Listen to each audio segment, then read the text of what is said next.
Hey guys, this is going to be a game glimpse for Shatter on the PlayStation Network. If you're a PlayStation Plus owner, or I guess user, it's free right now.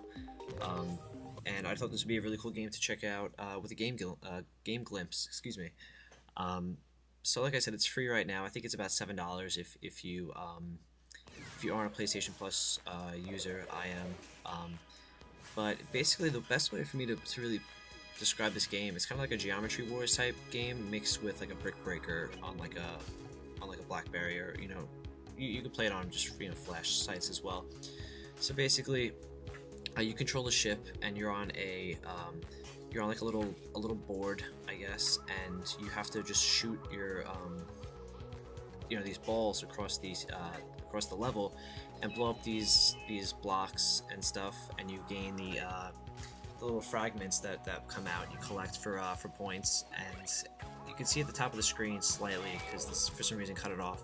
But the more points you collect, the your score is in the bottom right, and then on the top, the more you collect, this gauge fills, and you can use it, the gun, and just blow everything off the screen.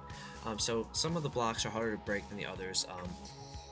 If you can see right now, the yellow ones, the yellow blocks move, they're mobile, and you can see right there I just blew up a red one. So the red ones are explosive and they just blow up, I guess, the blocks in the vicinity of a certain area that they're close to. And so basically that's the whole point of the game. You just have to shoot the balls across and blow up the blocks across. It's very simple an idea, but it gets very difficult, especially when in the later levels. This is the first board of the second world I'm showing you guys. So it does get a little more difficult, and you can actually, if I didn't know this at the time until later on in the video probably, you can actually shoot multiple balls, and that makes it makes the the game go faster, but it's actually a lot more difficult because you have to worry about following two balls. And as you can see, the levels get more complex. It's kind of like a gravity type thing. As you can see, once I open up those little rings, the balls start to shoot out. And also, you can manipulate where the ball goes by using the trigger buttons, and the shoulder buttons, I should say.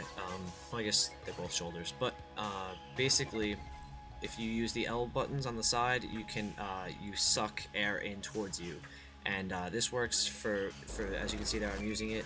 It sucks in the fragments from the broken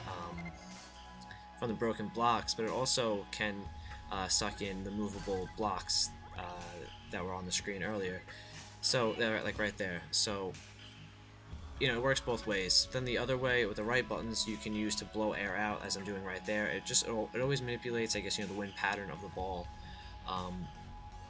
So there's a bit of strategy involved. You don't have to use those, but I do recommend it because it will make your life easier while still making it a little bit harder as well.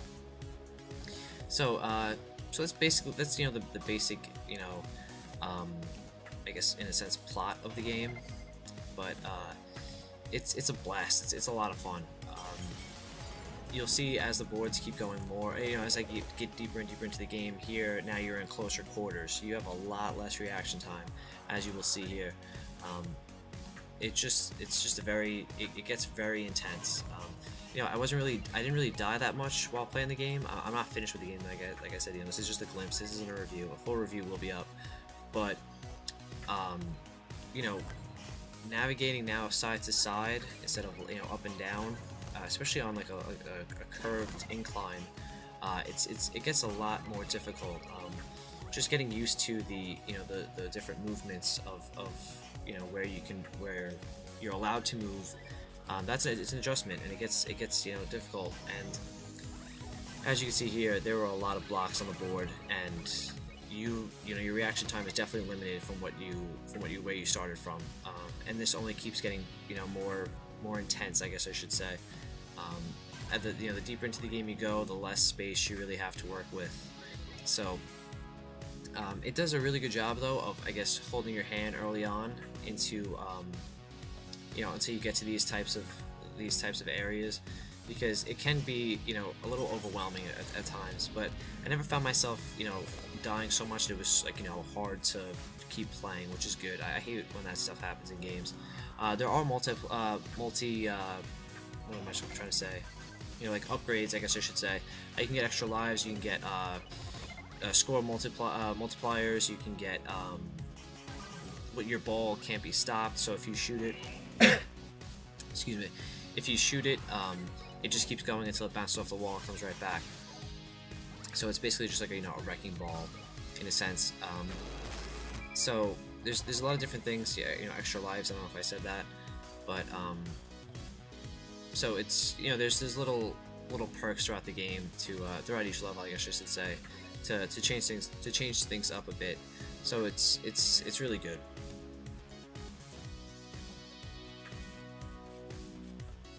The music is actually awesome as well. It's this type of music throughout. That's why I paused. Just want to let you guys hear it. You know, it's a good puzzle game, but it's actually, you know, it's relaxing at the same time. The music does a really good job of doing that as well. As you can see, you know, there's different types of blocks now. Some, when you activate them, they shoot across like rockets. Others are just, you know, they take right there. You know, you hit them, but they don't break. They just, you know, split to cause even more fragments. So here, you know, the more you suck, you suck the air in to collect the fragments, it gets, you know, you start to suck the blocks down towards you. So look, you know, you're left with very little room there to navigate across the board. So it definitely, as you progress into the game, it gets a lot more difficult than it was early on. And as you can see here, I've activated my you know, my gun, so you can just wipe out everything. That, like I said, that gets activated when you fill up your gauge to the top by collecting as many fragments as you can. You die by just missing a ball. It's just kind of like, you know, in a sense, Pong as well. If the ball gets by you, you know, you're dead, and you know, you have a couple of different chances, but that's basically, you know, the premise of the game. Each world has its own end boss, which is really cool. It's like a throwback to, you know, the old school, you know, NES and Super Nintendo and stuff like that. So each world has its own end boss. They're usually just block forms of animals. This one here is an octopus, even though it only has 3 arms. So as you can see, I've chosen to shoot more balls than just the one. And it definitely gets confusing. You know, a lot to really keep control of, because the boss itself keeps moving forward and backwards, so you have to, you know, elude not only his attacks but also try and catch the balls before they get by you. So as you can see there, I activated the you know, the gun again, and definitely made my life easier right there, because you know, trying to trim him down just using the balls is very difficult, but his arms keep growing and growing and growing, so you have to aim for the head here. So yeah, that's basically Shatter. It's actually an awesome game.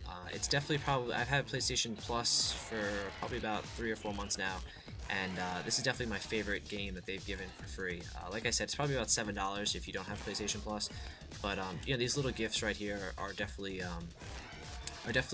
you know, good reasons to maybe check the service out. You know, it's a free PlayStation Network game each month, and it's PlayStation Classics. So yeah, that's Shatter, and I hope you guys check it out. Maybe there's a demo online. I don't know. I'm not positive. I'm not positive if it's on XBLA or not, but I'm guessing it wouldn't be, because it was given away for PlayStation Plus for free. So that's it. I definitely recommend this for fans of shoot 'em up type games where, you know, there's a lot going on. You know, bullet hell type games, and just, you know, I guess people who like Brick Breaker and Pong. So I hope you enjoyed this game glimpse, and look for the full review in the coming week.